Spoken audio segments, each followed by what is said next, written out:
So ఈ అంశాలన్నీ address చేయాల్సి ఉంటుంది ఇక్కడ. సార్ మొన్న భీమిలి సభ జరిగినప్పుడు 34 నియోజకవర్గాల నుంచి పెద్ద ఎత్తున జన సమీకరణ చేశారు. సో ఆ సభని ఇప్పుడు సోషల్ మీడియాలో పెద్ద ఎత్తున వైరల్ చేస్తున్నారు. మీరు అబ్జర్వ్ చేశారో లేదో, ఒక సిలువ లాగా ఒక ర్యాంప్ వేశారు. ఆ ర్యాంప్ మీద ఈ నష్టం వచ్చినట్లుగా నడిచారు. సో ఆ కమ్యూనిటీని అవమానించారు. అంటే ఆ ఓట్ బ్యాంక్ మీద జరుగుతున్న రాజకీయాలు అనుకోవచ్చా? నో, ఇప్పుడు క్రిస్టియన్ ఇట్లాంటివి మధ్య షర్మిల వచ్చాక కూడా మొదలు పెట్టారు కదా. జగన్ బొమ్మ కూడా ఉంది అక్కడ, విజువల్లో చూడండి సార్, దాని మీద జగన్ బొమ్మ కూడా ఉంది. మీరు చూస్తే తన బొమ్మ.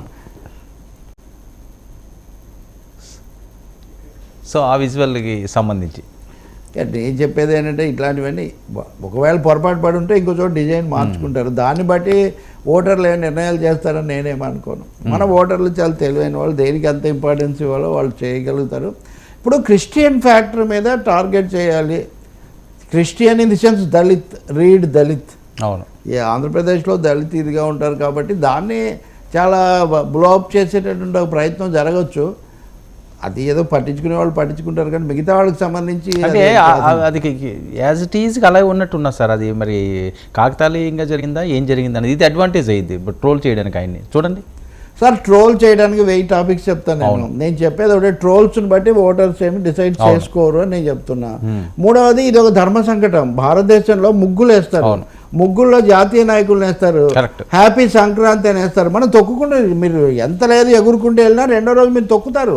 సో ప్రతిదాన్ని ఒక జాగ్రత్త తీసుకోవాలని చెప్పడం వేరు. జగన్ బొమ్మ కూడా ఉంది అక్కడ, తనని తానే తొక్కుకున్నాడు ఆ స్టేజ్ మీద. మీరు ఆ బొమ్మలు మీరు తర్వాత తెప్పించి మీరు చూడండి, తన బొమ్మ తనే తొక్కుకున్నాడు అంటే ఇంకా జగనే తొక్కున్నాడు, ఒప్పుకున్నాడు, తను ఓడిపోతా అంటే ఏమవుతుంది చెప్పండి. ఇవి మ్యాటర్స్ ఆఫ్ నో ఇంపార్టెన్స్. అంటే రిలీజియస్గా ఇంపార్టెన్స్ అంటే ఇంతే కదా ట్రోలింగ్. ఇప్పుడు సోషల్ మీడియా అనేది వచ్చిన తర్వాత ట్రోల్స్ పెరిగాక దానికి ఏం హద్దు లేదు. వర్మ గారు చెయ్యి ఇలా ఎందుకు పెట్టుకున్నాడు, లేకపోతే లెఫ్ట్ హ్యాండ్ ఇలా పెట్టుకున్నాడు కాబట్టి తద్వారా లెఫ్టిస్ట్కి ఏమన్నా ఇది చూపిస్తున్నాడా, ఇవన్నీ దేనైనా ట్రోల్ చేయొచ్చు. అలాగే మన ఇద్దరు నవ్వినా లేదా కోపడినా దాన్ని చూసి శర్మ ప్రశ్న రవి గారికి నచ్చలేదా, అందుకే ఆయన ఆ సమయంలో ఆయన హావభావం ఎవరు చెప్పగలుగుతారు ఇవన్నీ కూడా. వాళ్ళు పాజిటివ్గా సిగ్నల్ ఇవ్వదలుచుకున్నారు. నేను ఇంకోటి కూడా చెప్తున్నా, సిలువ అని పదే ఆ కోణంలో నుంచి మాట్లాడి క్రిస్టియానిటీని మేల్కొల్పితే జగన్కు మేళ, వీళ్ళకి మేళ, వీళ్ళు ఆలోచించట్లేదు. అది ఇప్పుడు ట్రోలర్ లేకపోతే ఒక సోషల్ మీడియాలో యాక్టివిస్టు లేకపోతే ఒక నియమితపడిన అపాయింటెడ్ పర్సన్, వాడి ఇంట్రెస్ట్ వేరే ఉంటుంది, రాజకీయ పార్టీ యొక్క సగటు ఓటర్ యొక్క మనస్తత్వం వేరే ఉంటుంది. వాళ్ళు నిజంగా మతంతో అనుబంధించబడిన వాళ్ళైతే సిలువ పెడితే దాని మీద ఎందుకు ఇంత సమస్య చేస్తున్నారు, మన సిలువను అవమానిస్తున్నారని వాడు కూడా అనుకోవచ్చు. కాబట్టి ఊరికి నేను రెచ్చగొట్టే ప్రయత్నాలు ఈ 4 ఏళ్లలో చాలా చూసాను, చాలామందివి చాలా చూసాను. నేను అంటుంది వీళ్ళు ఒక్కరినే కాదు.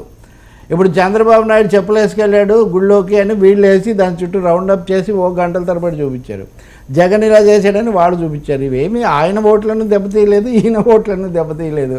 అసలు అందరినీ కూడా క్షమించేటటువంటి జీసస్ క్రైస్తులు ఏదో చేస్తే క్రిస్టియన్స్ అనేది వాళ్ళు ఎలా ఆలోచిస్తారు మీరు చెప్పండి. లాజికల్గా ఆలోచిద్దాం, మినిమం ఒక వాస్తవిక దృష్టితో ఆలోచిద్దాం.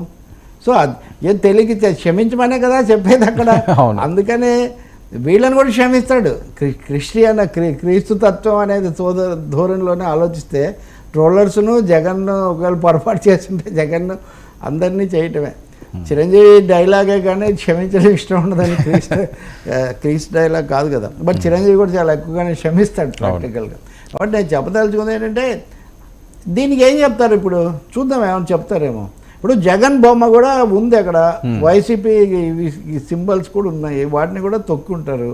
మరి వాటిని ఆయనే తొక్కాడంటే ఏం జరుగుతుంది చెప్పండి సార్. మరొక విషయం, ఇంకా ఇటీవల ఈ 2 సీట్లు మీకేమనిపిస్తుంది ఇక్కడ వరకు సిలువ పెట్టి? కాదు, ఇది నేను జస్ట్ ఇందులో చూస్తే అది ట్రోల్గా ఉన్నది అది. సో అది ఎవరికి కావాలని చేస్తారు వాళ్ళు. ఏంటంటే ఆయన ర్యాంప్ వేసుకుండి ఎవరైతే నియోజకవర్గాలు ఉన్నాయో వాళ్ళ దగ్గరికి వెళ్ళడానికి ఆయన చేసే ప్రయత్నం. అంటే ఆయన ఏ అంశాన్ని అయితే జగన్ హైలైట్ చేయదలుచుకున్నారో దాన్నే వీళ్ళు కూడా హైలైట్ చేస్తున్నారు. మన పురాణాల్లో వైరభక్తి ఉన్న వాళ్ళు తొందరగా చేరుతారు. అవును, ఇప్పుడు రావణ, కుంభకర్ణులు, హిరణ్యాక్షుడు, హిరణ్యకశిపుడు, ఇట్లా వీళ్ళేంటంటే శిశుపాలుడు, దంతవక్రుడు. అంటే దేవుడు అడుగుతాడు, మీరు శత్రువులు అయితే నా దగ్గర 3 జన్మల్లో వస్తారు, లేకపోతే మీరు భక్తులు అయితే 6 జన్మ 3 జన్మల్లోనే వస్తామంటారు. సో చాలా సార్లు మేము ప్రత్యర్థులము శత్రువులము దెబ్బతీయడానికి చేస్తాం. దీని మీద బొమ్మలు ఉన్నాయా సార్? ఏది? అది ఆ ర్యాంప్ మీద ఈ ర్యాంప్ మీదలో వెనక స్టేజ్ దగ్గర. ఓకే ఓకే అది ఇది ర్యాంపుల మీద ర్యాంప్ మీదలో ఓకే. అది కూడా తొక్కుతున్నాయి కదా నడిచేది. నేను అత్యున్నతమైన రంగవల్లులోనే మనం తీసుకుందాం అండి. అది జాతీయ నాయకులు అది మన మన అభిమానాన్ని చూపించడానికి, సంస్కృతిని చూపించడానికి అవి వేస్తారు. వాటి మీద భిన్న అవి కూడా ఉన్నాయి. ముఖ్యంగా ఈ మధ్య వచ్చిన తర్వాత ఇప్పుడు ఇంకోటి చెప్తా నేను, గాంధీ గారిని దేవతలను చెప్పుల మీద వేశారంటే దాన్ని అందరం ఖండిస్తాం. ఎందుకని? అవి చెప్పులు మ్యానుఫ్యాక్చర్ చేస్తారు కాబట్టి చేసేటప్పుడు తొక్కే చోట ఎందుకు పెట్టారని. కానీ అలా కాకుండా ఇలా ఒక ముగ్గేశారు, గోడ మీద వేశారు అంటే దానికి ఎవరిది బాధ్యత?